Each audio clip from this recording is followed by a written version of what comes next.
Good afternoon and welcome to this LPI in Conversation webinar. We're thrilled to bring you this as part of the Women Inclusion and Learning Leadership Initiative and part of a broader series of sessions that we're going to be hosting. Today we're going to be looking at soft skills and strong futures, elevating women's careers through communication and leadership. So my name is Kate Graham. I am a global director at Cornerstone. But I'm part of this wonderful initiative that the LPI are spearheading in order to have some of these conversations and look about equality effectively. So today women hold around 42% of professional positions worldwide, but are underrepresented in leadership and management positions. That was kind of why the whole Women in Learning initiative and movement sort of started a few years ago. We have some stats from Steph, who's one of our panelists today, who I'll introduce shortly. So in manager positions, women represent around 37% of the population. In senior management, around 29%. Executive positions, 23%. And up there in the C-suite, women's representation has increased from 17% in 2015 to 28% in 2023. So slowly, catchy monkey. But the global gender pay gap remains a significant issue. It does vary, but women can typically earn around 16% less than their male counterparts. And as you know, Steph and the other panelists will discuss, women tend to score higher on the soft skills index when we look at the skills that make up the working populations. So, you know, we've got some challenges and problems to get into, and you know, we don't want it to be an us and them discussion, but there are activities and actions that we can take on both sides of the coin. So from a women's point of view, you know, maybe we need to be better at more self-promotion, take those opportunities to sort of develop and grow and promote ourselves and each other. And in terms of some of the men who are involved in these leadership decisions, etc., you know, they need to work with us to remove these organisational barriers. So we're joined by an awesome panel today to discuss this. So Pash Reddy is the global head of learning at S&P. Eleonora Rocker is head of marketing at Aruva. I hope I've said that correctly, Ellie. You can correct me if I'm wrong. Aruva. Yes, and cutting edge technology, very exciting. And Steph Opang is CLO and co-founder of Leadership & Co. So I wanted to let you all dive in and tell us a little bit more about yourselves before we get going. So Pash, could you start us off?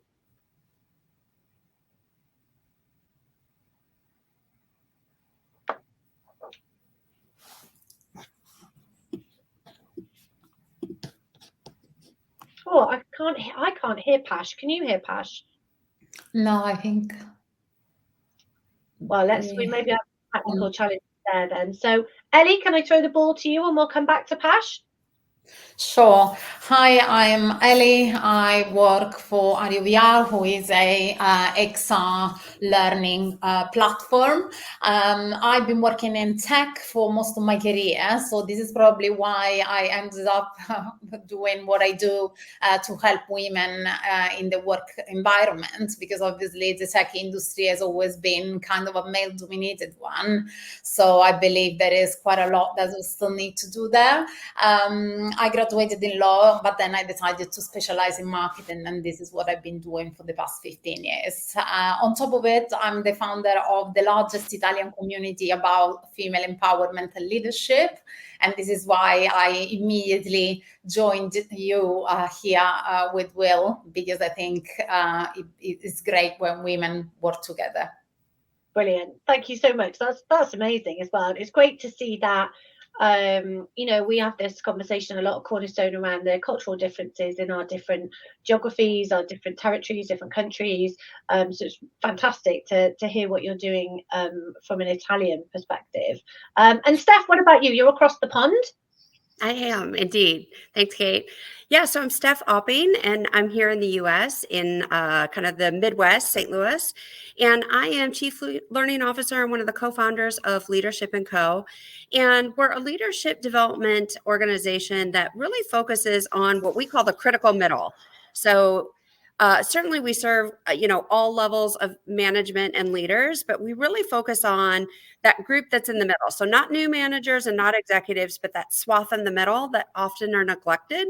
So that's where we really focus our efforts because they're responsible for so much of organizational success.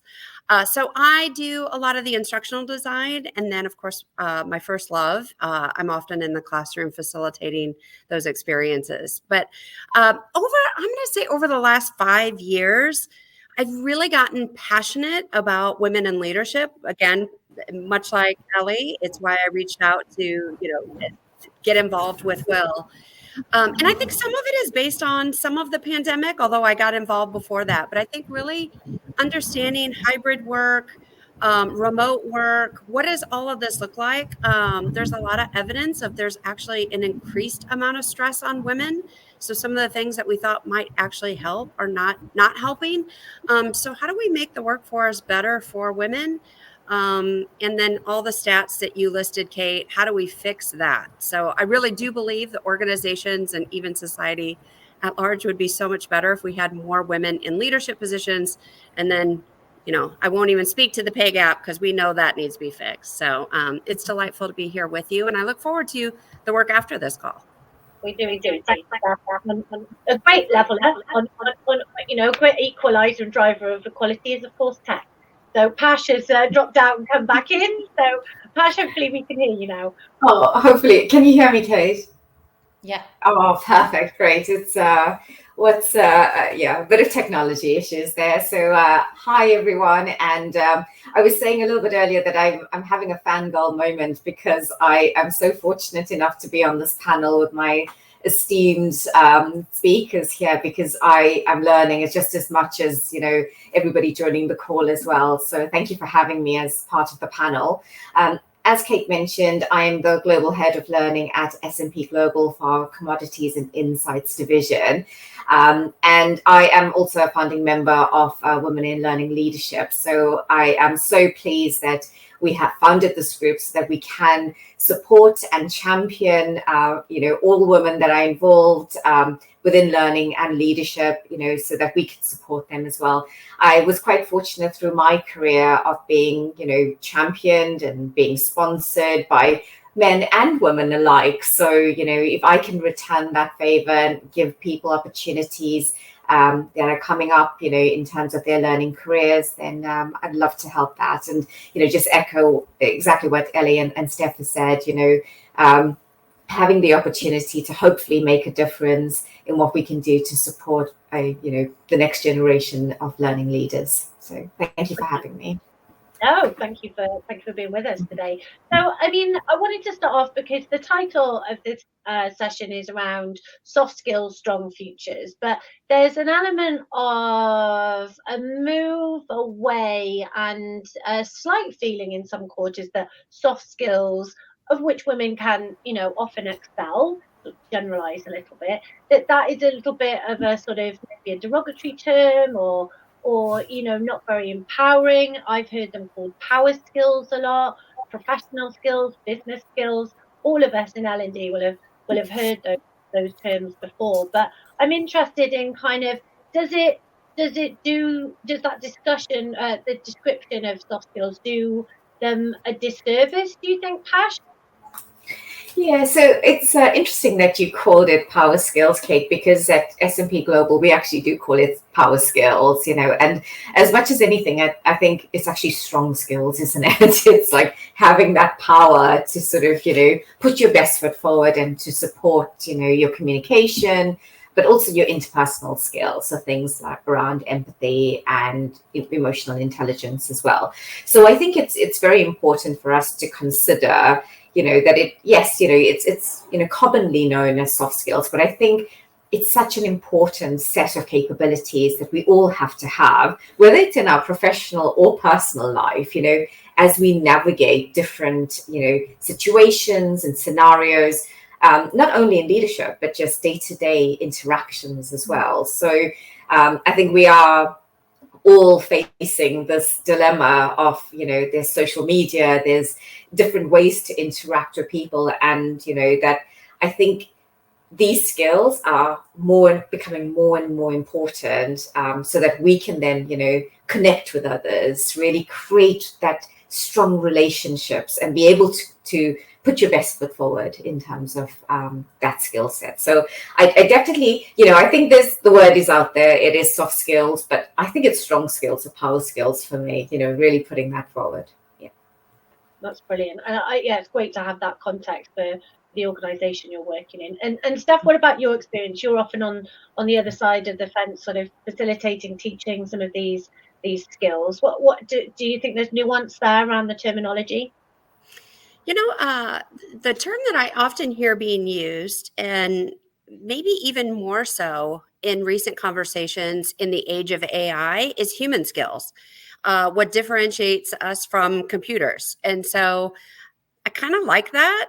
It is, I think, what will be our power skills, to use your words, and what will, it will be our competitive differentiator versus what the machines will do and the way they will think versus the way we will think. And so I think it actually will make us stronger, these human skills that we will bring to the table. So that's maybe the term that I've heard recently, and it's one that I've adopted, and I've started to referring to them more as human skills, which again, if I said that a couple of years ago, I think people maybe would have been like, that feels a little maybe still soft. But I actually think in the age of AI, it makes sense. Yeah, I get that. Human skills is a good one to add to the mix as well. And Ellie, what about you?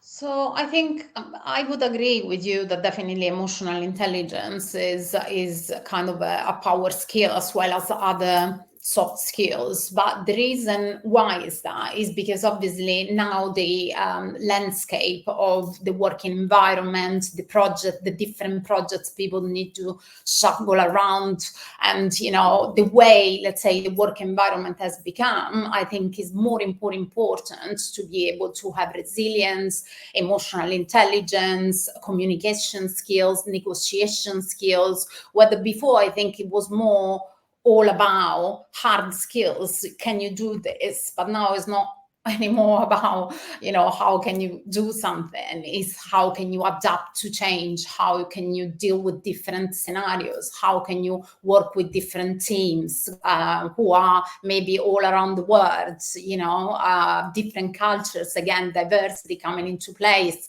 So all those things are needing more and more, not only leader, I agree with Pasha, it's not just leaders, but everyone really to utilize those skills more and more within their working life and also outside, by the way. Yeah, absolutely. And then, so if we start to think about, the leadership gap, if we can call it that, well, Steph, in your work, you will have sort of definitions around what makes a good leader, what skills they need, what kind of experiences go into that. So, sort of how do you tend to define that, and what are some of the soft skills that, some of which we've already talked about there around sort of communication, negotiation. I can certainly think about leaders that I've worked with in my career who have a certain skill set in abundance, and that helps to make them great. And Kate, I knew this one was coming, so I'm prepared for this one. And obviously the work I do, I'm also prepared for this one. So I've got good news and bad news for the women that are listening, or for the men that are listening. So the good news is this. If I just rattle off, and it depends on which, what you're reading, whether it be Harvard Business Review, whatever, research organization you're looking at. But the one that I just specifically picked from was the World Economic Forum. So a couple that I'll just rattle off: resiliency and agility, self-awareness, curiosity, lifelong learning, empathy and active listening, and then leadership, which can encompass a whole lot of things. So driving for results, integrity, and honesty. So there's a lot in that leadership bucket. Those are kind of in the top 10 skills of what are critical and are becoming even more critical, especially in this age of AI. So as I just said, it's the human stuff. It's the things that we will rely on as computers do some of that other work for us. And the good news for women is that we are often rated better than men.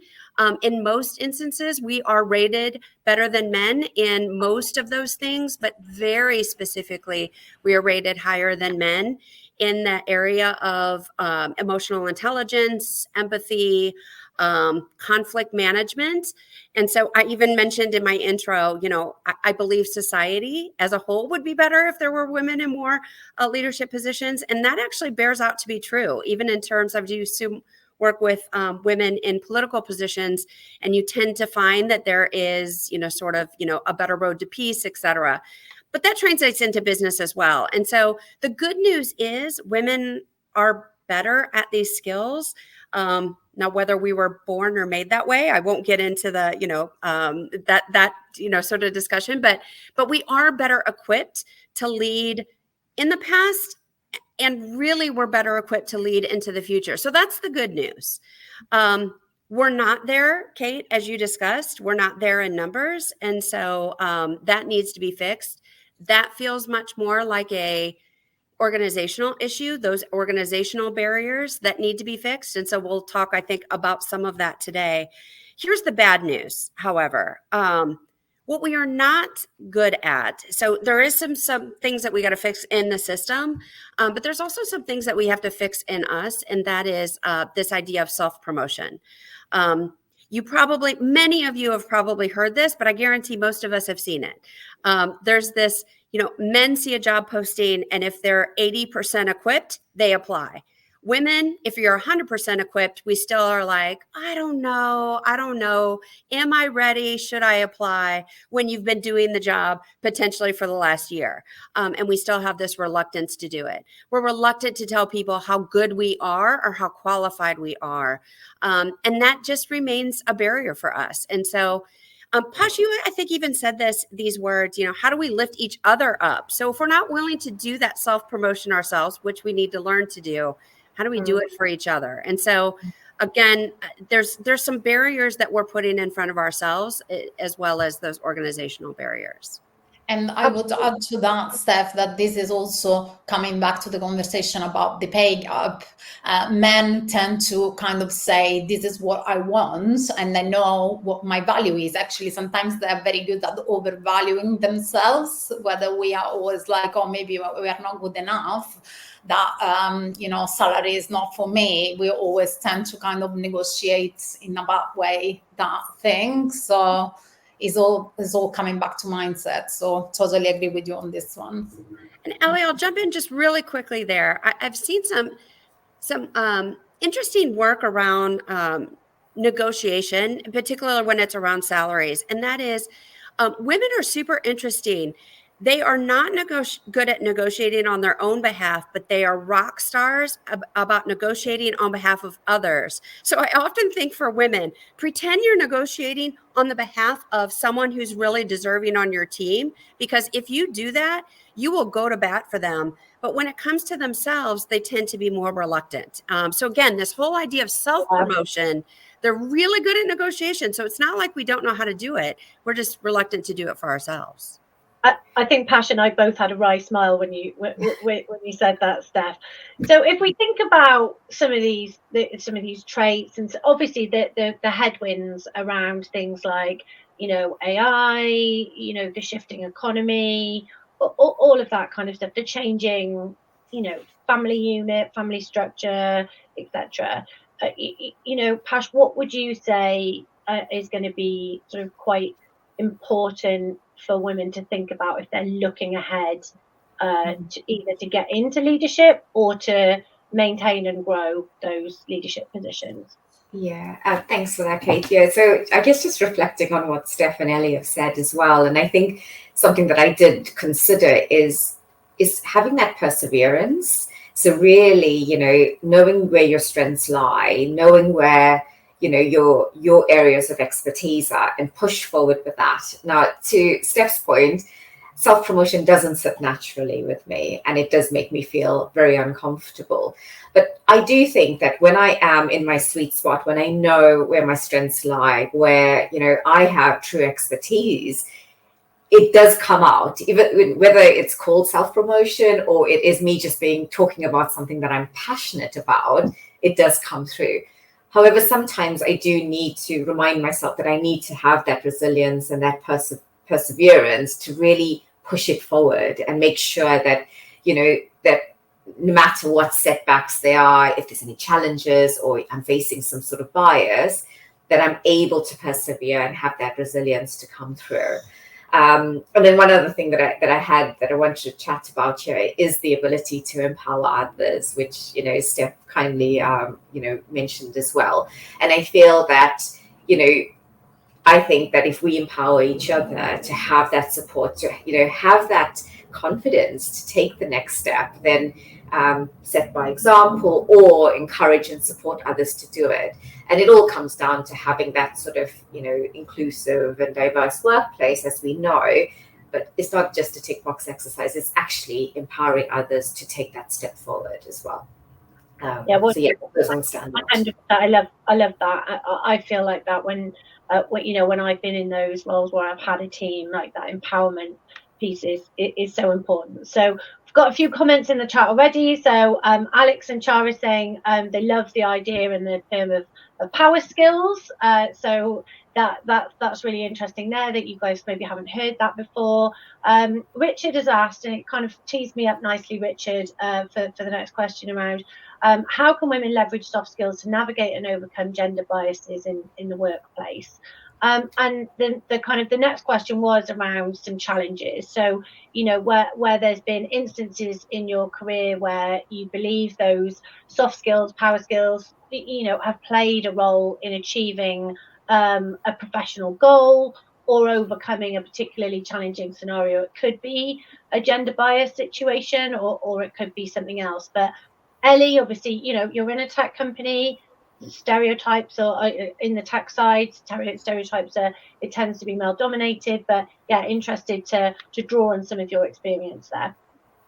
Yeah, absolutely. So I think what helped me in difficult situations also that I had in the past, because I worked for even large corporations within the tech space, and I also had my own business, which I sold successfully in 2020.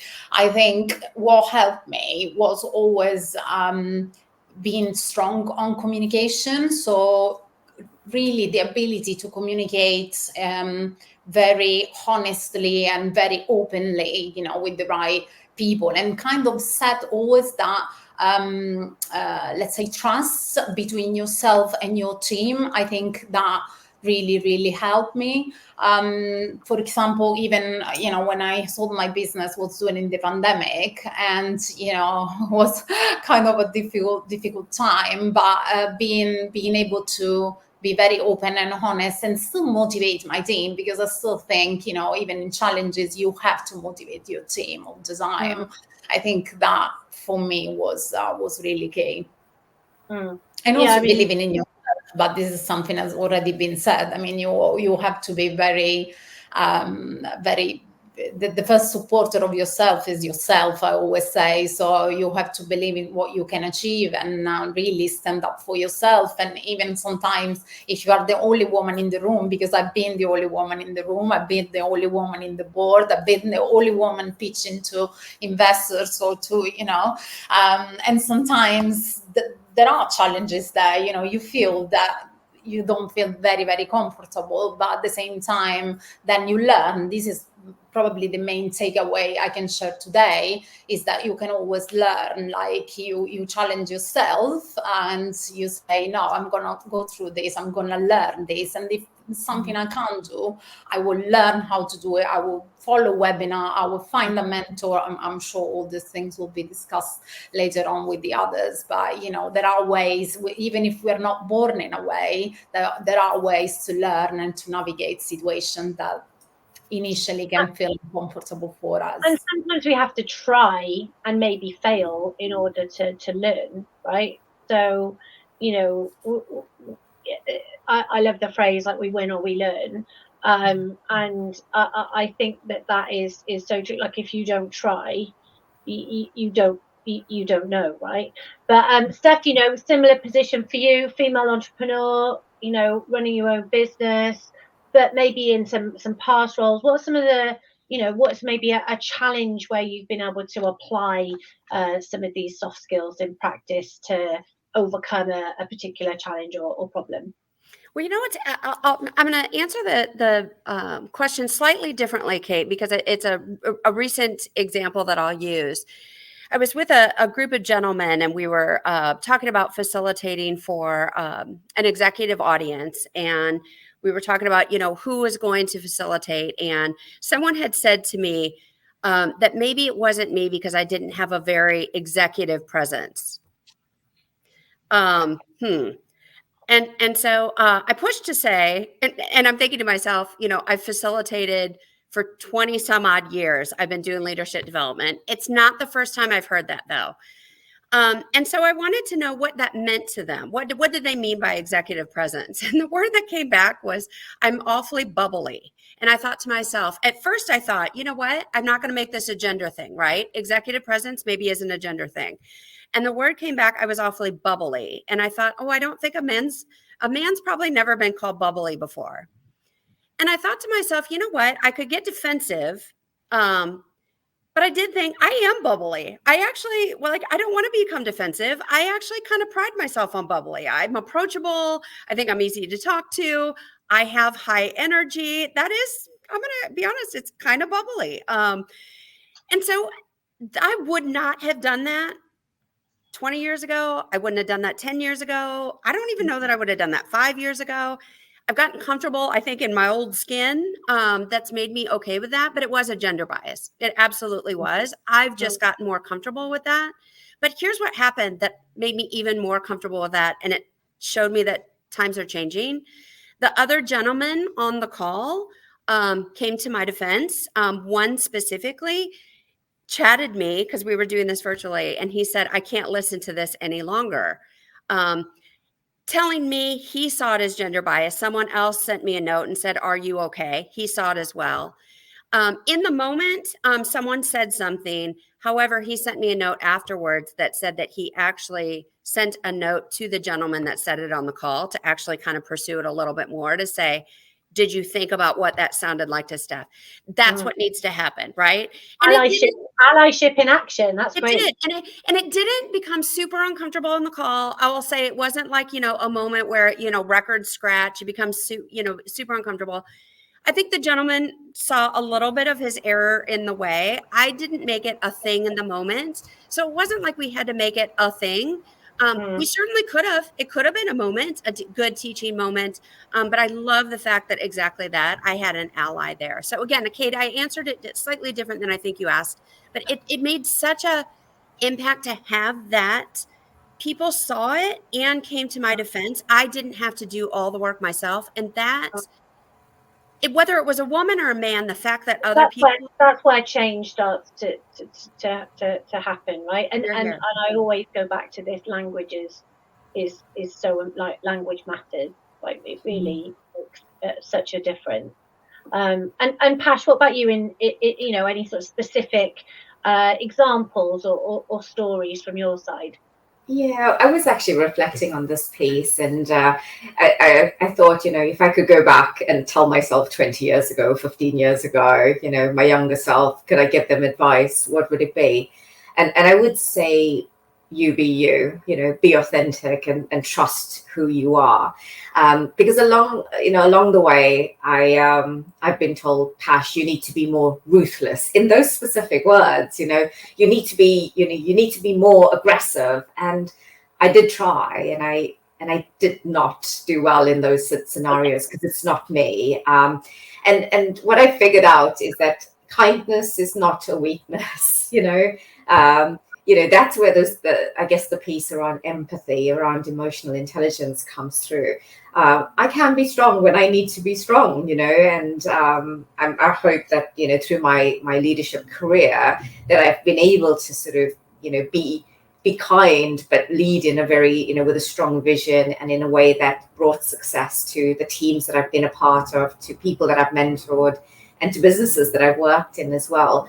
But I think the honest part is just be you and be authentic. There's always development areas. I'm constantly learning and I'm constantly developing and inspired by other people around me. But at the core of it, you do need to be you. You need to be authentic, because if you try to be somebody else, then, it's not going to sit comfortably, and it might turn out to be, something that you don't want to be at the end of the day. So that would be my advice. Yeah.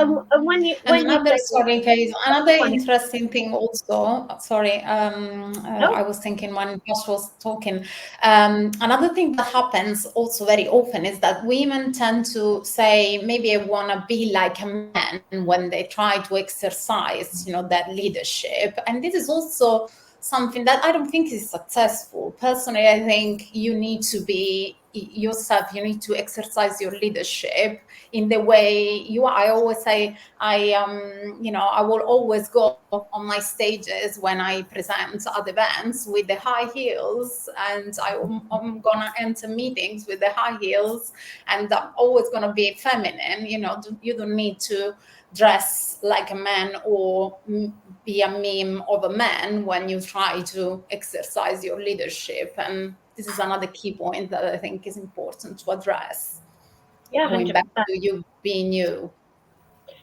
Yeah, and I think it's almost giving for me, I think it's been about giving myself permission to be who I am, and to be assertive, and to hold that opinion. This is not just a feminine trait, but I'm a people pleaser, terrible, but I'm so aware of it now as I've got older. So I catch myself. I try and put some boundaries in place for myself. But that's who I am, for good or bad. So sometimes it's helpful and sometimes it's not. So it's sort of understanding the balance of that a little bit. But when we think about how we grow, and I think a common thread here is what we've learned through experience. So how can we, how can we help some of the younger, people, men and women watching this, think about developing these soft skills? So, any strategies, particular resources? Pat, I'm keen to hear what you've got to say on that. But actually, Ellie and Steph, I'd love to just dive in quickly to yours as well.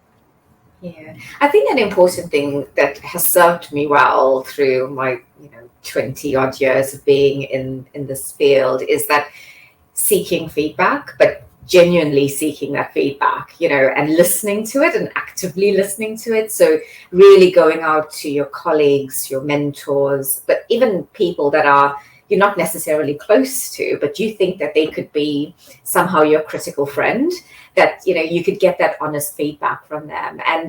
And sometimes when I ask for feedback as well, I think people want to just tell me what I want to hear, what they think I want to hear, that is, which is, oh, you're doing a fantastic job, Pash, carry on doing what you're doing. And so I've had to learn how to exercise questioning skills as well. So that's another, core kind of skill that I've been honed into, because in order to get the true kind of feedback that I want to, develop myself, I've had to push the boundary and ask those challenging and tricky questions. Another key thing that I've done, and I always tend to do, is try and get into projects where there's a diverse range of people. So not just learning people or, people team or HR teams, try and put myself out there so that I can sort of learn from other people, different fields, different industries as well. And then also, those activities helps from teamwork, collaboration, putting your ideas forward, so that innovation piece as well. So, I think there's so many different ways that you could cultivate those particular soft skills. You don't have to only kind of do self-development and go on courses. Obviously, that all helps. But I think for me, where it served well is seeking feedback, but then being involved in projects and where you're constantly getting that feedback coming through, and then working on it. Yeah. My lovely colleague says, feedback is a gift. And he said it to me about probably about 6 months ago, and I think I've quoted him every day since he said it. But you're so right, because otherwise, we're in a bubble, and you need that feedback in order to move on and grow. And Ellie, what about you in terms of your kind of skills development? So for me is I think feedback is important, but also practice and being a lifelong learner is something I believe really helps. And if you need to practice, I always say practice, practice, practice. Find a mentor, find role models, go there and just try things. Because I always say today I can, go on stage, speak in front of 2,000 people. It's something I really enjoy doing and I love it. But when it was at the beginning of my career, it was literally terrifying. And I remember my ex-manager, Microsoft, telling me, he told me, you have no choice of skipping this. You have to do it. So he just closed me in a room and said, now you practice in front of me 3 times, 5 times. I have the whole day for you. And I think, this shows you that maybe you might have talents or strengths that you don't know you have, but you just need someone to practice with, and also someone that gives you that space, that motivation, and your opportunity also to fail and learn from that, as you said before, and grow as a professional. Yeah, love that. We've got a few comments coming in, but I just want to come to you quickly on the sort of the self-development piece, Steph. Part of me just wants to say ditto. Like, how do you build on that? Like, it was so good. So I love what everyone said. Kate, I will say feedback is a gift, but I also say feedback is an input.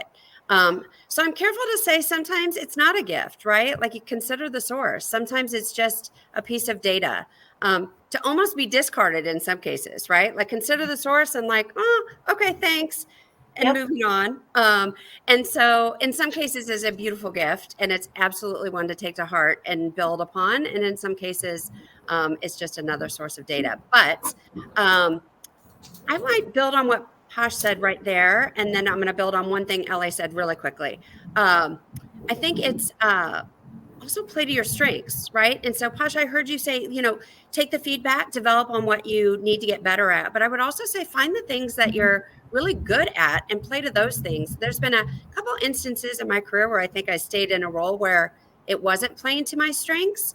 And I'm so much better in the roles where I'm just really good at what I'm really good at. And so I've been so much happier in those roles. So I think do that. And that maybe plays into the thing I'm going to say about Ellie. She kind of said, get out there.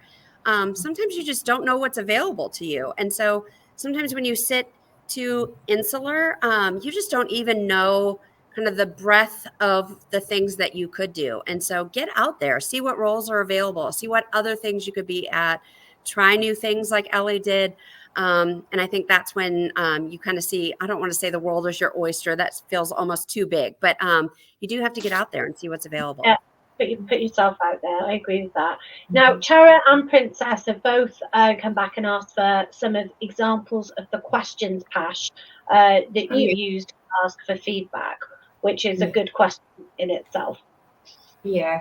So I think I've learned over time to sort of say, oh, do you have any feedback for me? And that's the easy way to kind of ask for feedback. Do you have any feedback for me? And that's when I received almost the surface level response that, I guess you kind of expect. Oh, you did a good job, Pash. Or, yeah, I think you did fantastic. Just carry on doing it.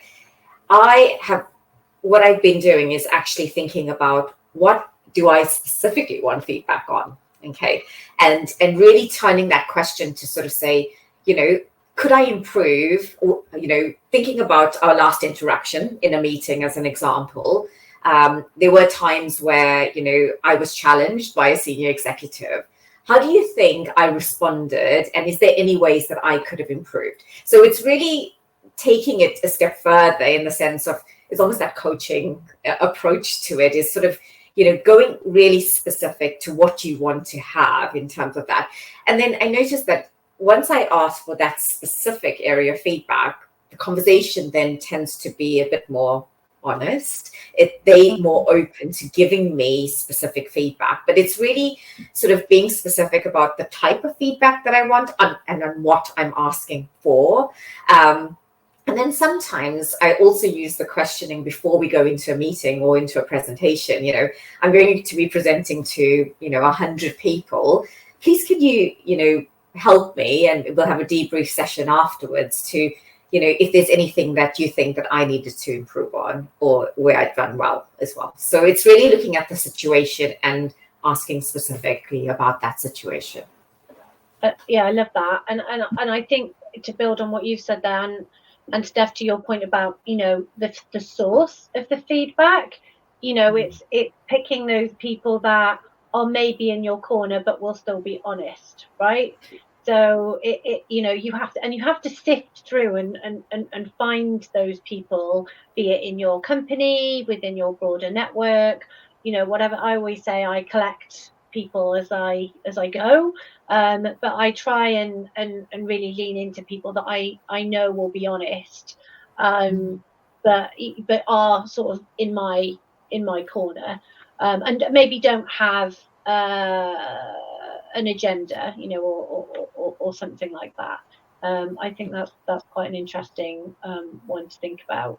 And we've also had a question. Mamatha has asked, this is a tough one, but please suggest the top 2 skills we can practice to negotiate better this year.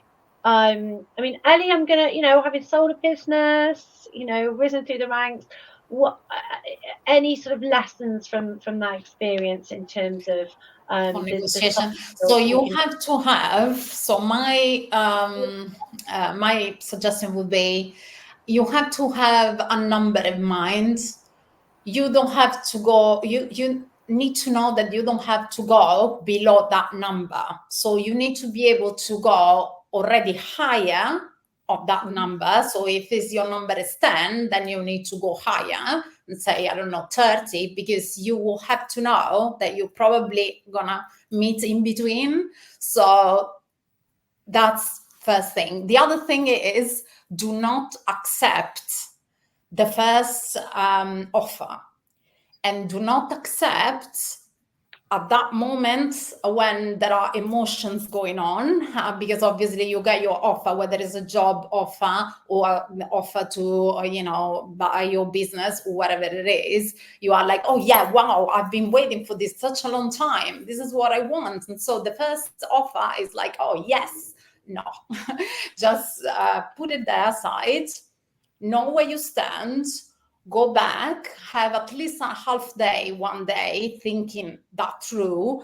confront yourself with, other more senior professionals or people who have been there, people who do advisor for startups, for example, in case of business, or a manager who is very senior, and talk about that obviously outside your organization in case of, internal negotiation, or if you are negotiating for a job, speak to someone who, has experience, and then say, what do you think? Try to really understand, read the data around. So, for example, if it's a salary, what is the salary for that position in that market for men, not for women? Look at data, confront that. And then once you have all the information and you have your day to think that through, then really go back. Otherwise, you're not going to win. That's great. My experience. Yep, no, that's great advice. Steph? Katie, I was going to say, if you don't mind me weighing in real quick, I had the really good fortune to work with, her name is Molly Fletcher, and she was a sports agent. So they call her the female Jerry Maguire, if you saw the movie.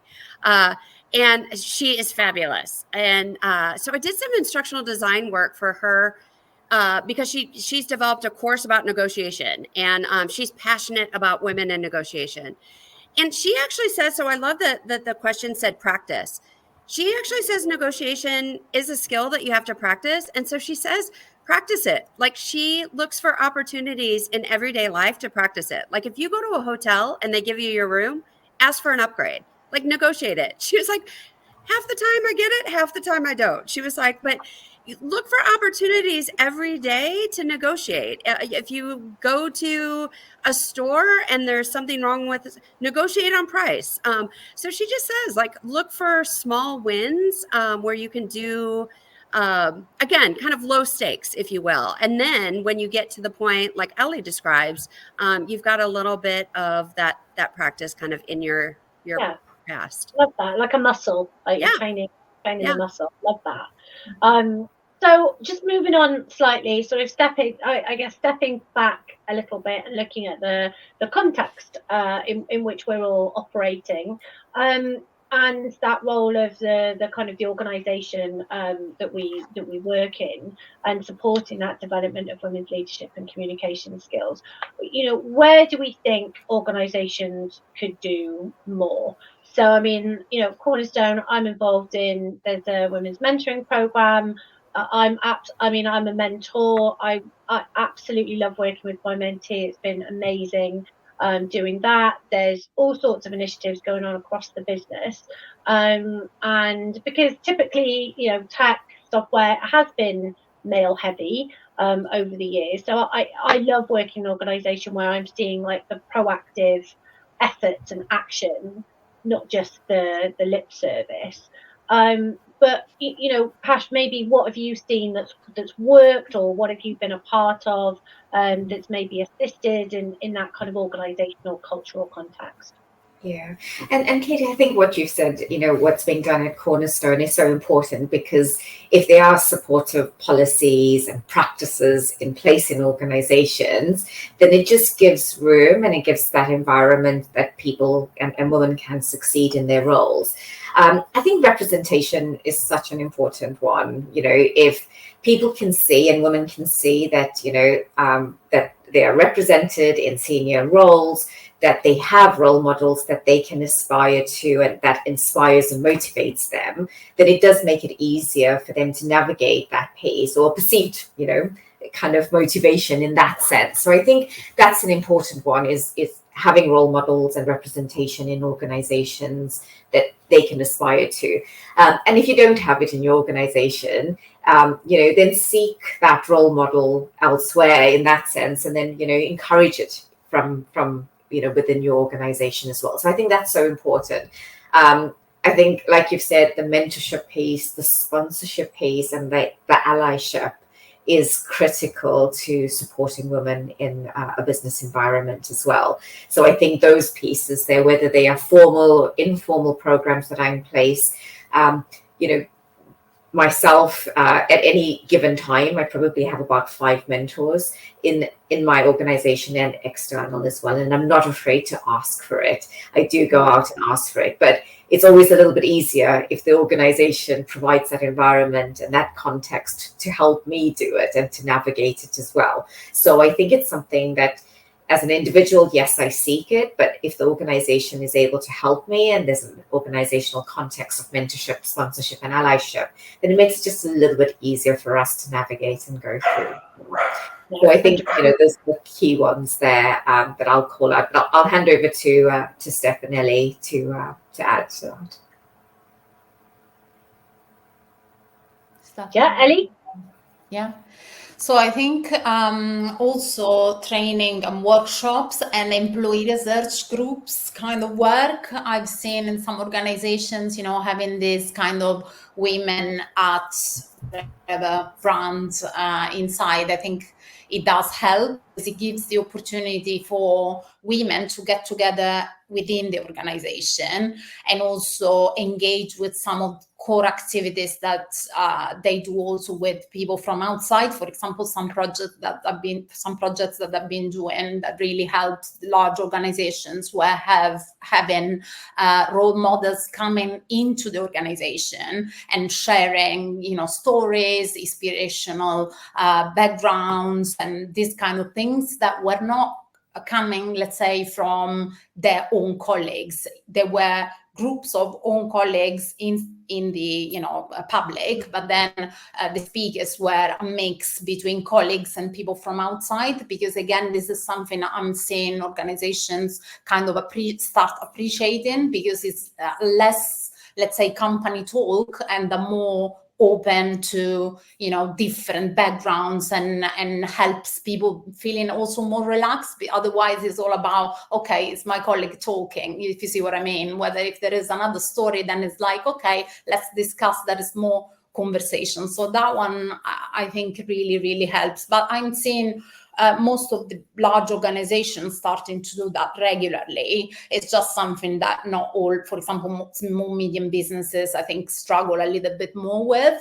But in the future, I see that happening more and more, to be honest. And last thing, which happened to me once that I've done something with LinkedIn, was you need to involve men as well in these kind of activities and events, because I had situations where, you know, men would just raise their hand and maybe say, yeah, okay, all good, thank you very much, but what we need to really do in the day-to-day, if you see what I mean. So kind of helping also them sometimes to develop certain skills when it comes to manage women or manage group of women or hire women, you know.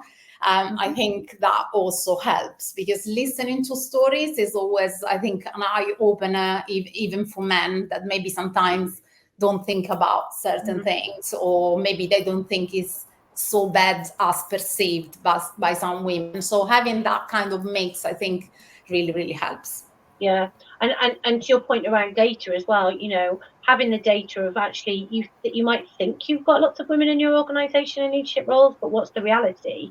And actually, you know, the call I've just got off internally this morning, we, you know, we've got numbers around where women have outperformed men.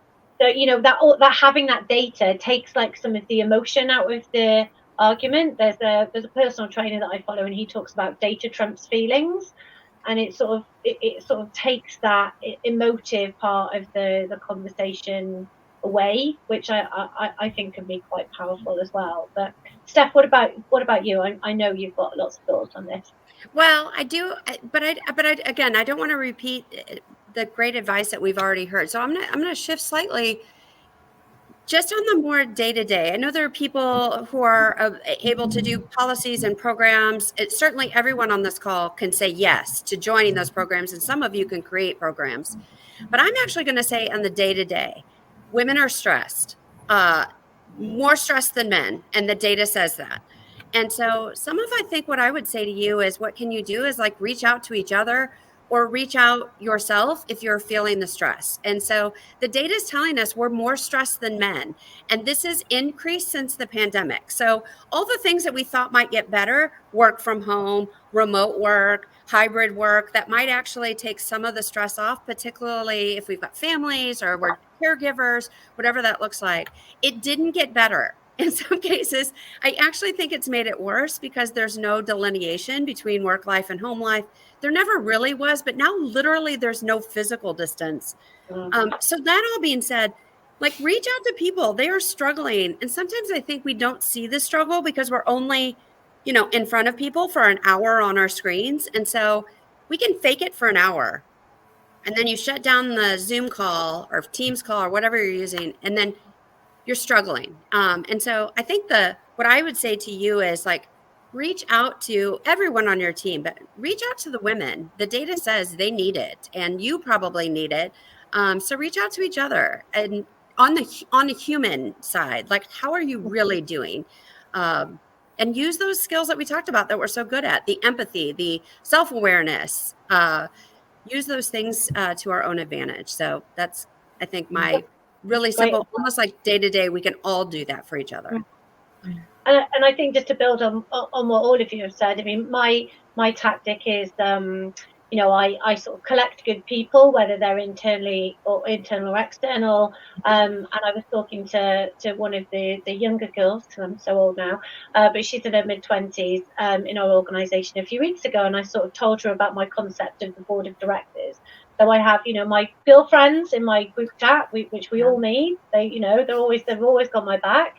But then, you know, I have what I would say is my professional board of directors as well, and that is, you know, some of the women who are involved in the Will Initiative. It's people that I've met along the way. It's ex-bosses, it's ex-colleagues, it's current colleagues.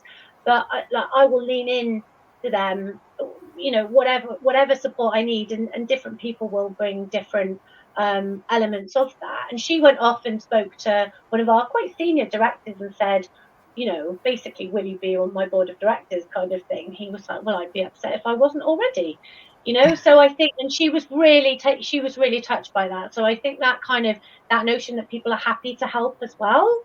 And you know, maybe it's not always right that we have to ask, but that notion of almost that imaginary board and that's there to kind of support. I always find, you know, in those tough times when you do turn off the camera and you're like, oh, you know, that always kind of brings it back. But we've got 5 minutes left, and Sarah had a great question, which actually tallies with what we were going to wrap up in terms of future trends and things as well. So Sarah says, talking about your younger selves, what traits do you believe will be most crucial for the next generation of female leaders? So Ellie, I'm going to throw that to you first, if I may. It's a great question. Sure. I would say visionary thinking. So I think apply all those kind of manifesting and your vision board, and really be like where I really want to be, what I want to be, how I can become the best version of myself. I think the more and more women can do that, and the more they can work on their self-conscious, self-awareness and self-confidence, the more they will be great leader. I'm sure, 100%. Love that. And Steph, what about you? I think it's being connected. So I like your collector of people, Sarah. I think that's, Kate, sorry. I think that's what it's about. It's being a collector of people. I think it's who you know, and it's being able to connect others. And I think it's who knows you. And so I think being connected is probably the number one skill. Brilliant. And Pash? Yeah, I you know, as I was preparing for today's session, a lot of the pieces came up around networking. You know, you need to network, and for me, I feel overwhelmed when I hear that word, because I'm not, you know, I'm a bit of a wallflower. I don't want to be out, you know, the life of the party, but networking means different things, and I think what Steph has just said, it's making those connections. So it could be with one person, but what you're doing is you're putting yourself out there and you knowing something or somebody that's different to you. So I think the power of your network will really support you and help you develop professionally and personally as an individual. And then, you know, something that I mentioned earlier, you be you, which is, you know, try and just be your authentic self as well. So those are the two parts. Yeah. Brilliant. And I mean, I couldn't agree more about the connection piece. And I tend to think about, well, you know, where can people be catalysts for themselves, but where can they be catalysts for me as well, whether that's teaching me something or supporting me with something or connecting me with someone else, you know. And I would always say, like, make sure you give back. Don't just connect with people to take. Don't have an agenda, actually, is the best one. Just think, yeah, like, you're interesting, I'm interested in you, let's connect and let's build on that. And, you know, if there's good things that come off the back of it, then great. But I think almost having that altruistic attitude towards it gives you more, actually brings more dividends in the long run. We did have a question from Scott as well around sort of the human skills becoming the power skills, the soft skills becoming more important kind of in the age of AI as well. I feel like we've covered that a little bit, but we've talked about like so much today. So connecting, belief, negotiation, communication. There's so many different elements of what we've talked about. And I'm sure that the ladies would be delighted to connect with the audience on LinkedIn. This is, you know, we're embryonic in what we're trying to do with the women inclusion in learning leadership. You know, activities. We're already international, so Steph's over there in the US flying the flag, and Ellie is representing Italy. So we've got big ambitions for what we want to do here. We are taking on mentors and mentees. I think Sarah's popped some details in the chat. So if you would like to get involved in that, we are all going to be involved in that as well. So if you'd like to get involved in that, then please do contact the LPI and let them know. But if you've got any parting words, ladies, I think we've got about 30 seconds left. So, Steph, any kind of parting words to maybe your younger self or the audience today? Just advocate for each other. Advocate for yourself and advocate for each other. Ellie? Always trust yourself and know what you want to be and how you will get there, because you will get there. Yeah, I think I'm gonna borrow one that Ellie said, which is, be a lifelong learner and be open to feedback and, development. So, it will make you stronger at the end of the day. Fantastic. Well, I can't add anything more inspirational than that. So I just want to thank Pash, Ellie, Steph so much for the insights, their inspiration, their experience today. It won't be the last that you're hearing from any of them. Thank you to the audience. So Julie saying that was a wonderful session. Thank you for your expertise. Great questions, great engagement around the mentorship program as well. So super excited to see you all again soon. And thank you very much. Thank you. Thank you. And big thank you to Kate as well. So thank you, Kate, for being a fantastic host. My pleasure. Dream. It's a dream. Thank you. Thanks. Thank you. Thank you. Bye.